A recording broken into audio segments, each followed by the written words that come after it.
একটা তো প্ল্যান আছে ম্যাডাম জি। প্ল্যান? কি প্ল্যান?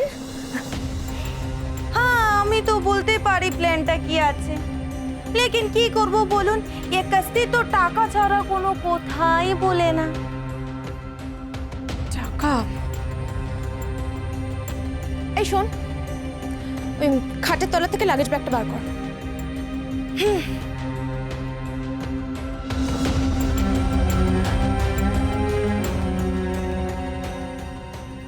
কি হলো, তাড়াতাড়ি কর না। হ্যাঁ হ্যাঁ করছি তো, এই লিজি। ধর ধর ধর।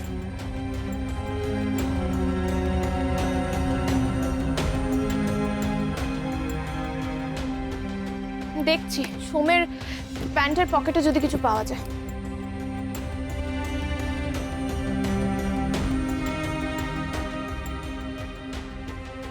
ধর ধর, এটা দে। এবার প্ল্যানটা বলতো। প্ল্যান? হ্যাঁ বলছি ম্যাডাম জি, প্ল্যানটা হলো আপনাকে এখন দাদা বাবুর সাথে না অনেক নাটক করতে হবে, অনেক কান্নাকাটি করতে হবে, যাতে দাদা বাবুর মনটা একেবারে গলে যায়, দাদা বাবু একেবারে মন থেকে আপনাকে বিশ্বাস করে, এরকম কিছু নাটক।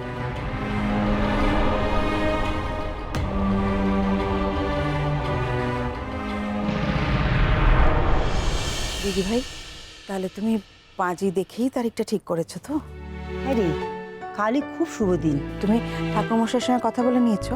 হ্যাঁ, আমি তো ঠাকুরমশাইকে ফোন করেছিলাম, উনি তো বললেন কালই মিনুর সাথ দিতে, কেন কালকে দিনটা খুব শুভ।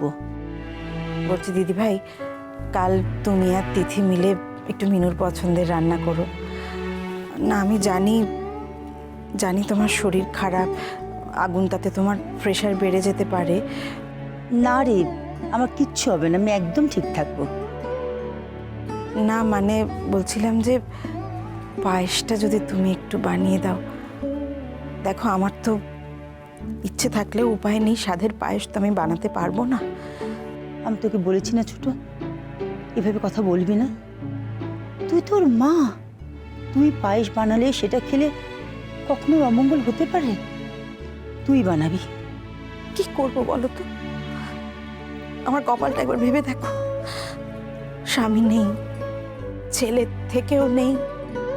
মা, কেন এসব কথা বলছো মা? তোমাকে আমি বলেছি না তোমার ছেলেকে আমি ঠিক বাড়ি ফিরিয়ে আনবো। ফিরিয়ে আনলে আর কি হবে? আমার ছেলে তো আর ছেলে নেই মিনু, ও তো এখন জাহ্নবীর জান।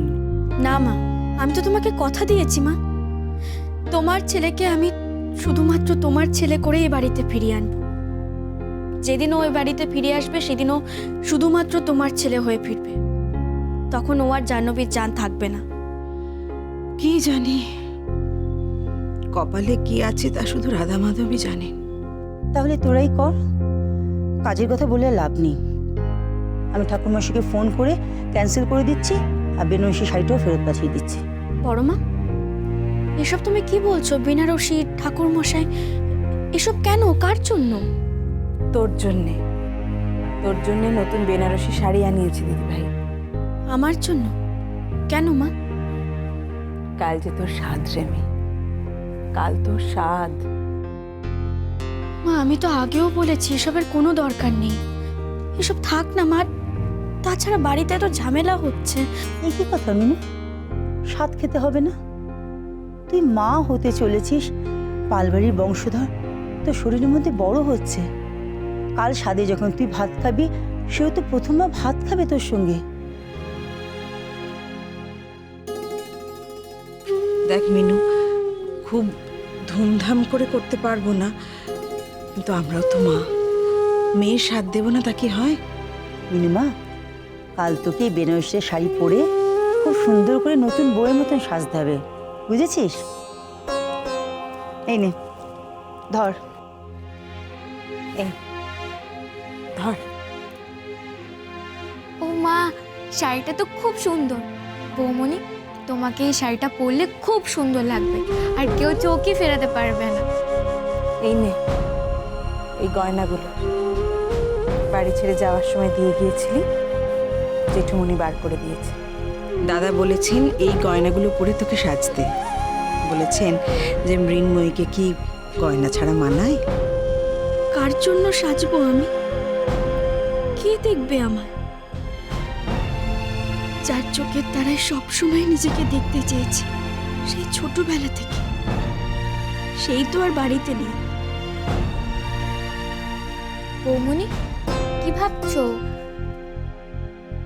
কিছু না দিয়া। আমি জানি মিনু কি ভাবছে। কি ভাবছে রে ছোট?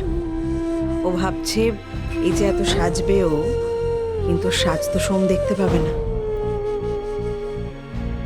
মা, ওরে মিনু, আমি তো তোর মা। মা হয়ে আমি মেয়ের মনের কথা বুঝতে পারবো না? তা কি হয় নাকি? তুই তো আমাদের মেয়ে। আচ্ছা, আমাদেরও তো ইচ্ছে করে নাকি তোকে সুন্দর করে সাজতে দেখতে। মিনু, একটা দিন তুই আমাদের জন্যে সুন্দর করে সাজতে পারবি না বল? আচ্ছা, আর একটা কথা আমায় বল, মেয়েদের সব সময় অন্যের সুন্দর লাগবে এই জন্য কেন সাজতে হবে? নিজের জন্য, নিজেকে খুশি করার জন্য সাজতে পারে না মেয়েরা? তাই তো। তাহলে কাল এই বেনারসি শাড়ি আর গয়না পরে খুব সুন্দর করে সাজবি, কেমন? ঠিক আছে মা। সোনা মেয়ে আমার।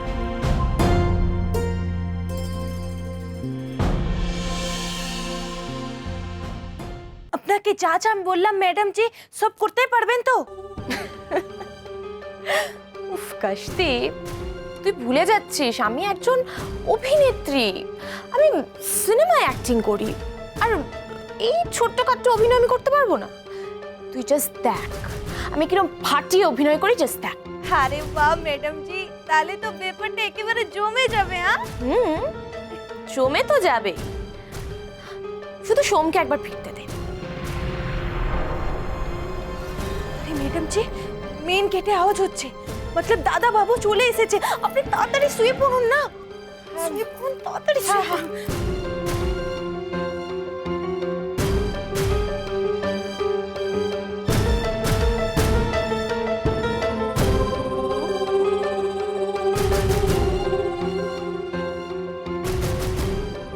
এ কি, ও অসময় ঘুমিয়ে পড়েছে কেন? আর তুমি বা পাইচারি করছো কেন এরকম? আরে क्या बोले দাদা বাবু, ম্যাডাম জি তো একেবারে শরীর একদম ভালো না, একেবারে সর্বনাশের মাথায় পা পড়ে গেছে। হ্যাঁ মানে? মানে মতলব কি ম্যাডাম জির তবিয়ত একদম ঠিক নেই। কেন, কি হয়েছে জাহ্নবীর? আরে ম্যাডাম জি তো একেবারে বেহুশ হয়ে গেছিল। কি? হ্যাঁ জাহ্নবী, জাহ্নবী তুমি ঠিক আছো? সোম, সোম, সোম, আমি মনে হয় আর বাঁচবো না। সোম, জাহ্নবী শাট আপ, এরকম কথা বলো না। হ্যাঁ দাদা বাবু, ম্যাডাম জি তো বেহুশই হয়ে গেছিল। কি?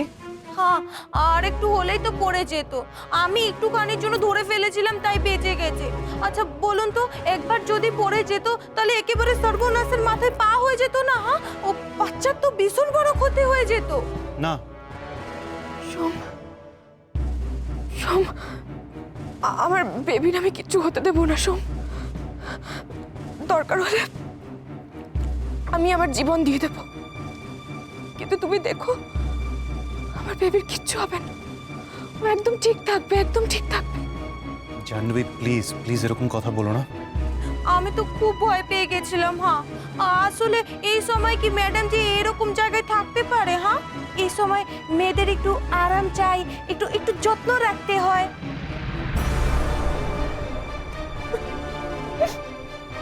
কে আমার যত্ন করবে বল? আমার তো আর মা বাবা নেই, তারাও আমাকে ছেড়ে চলে গেছে,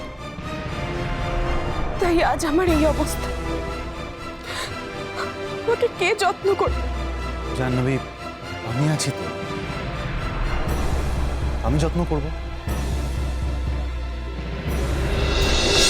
বাজলো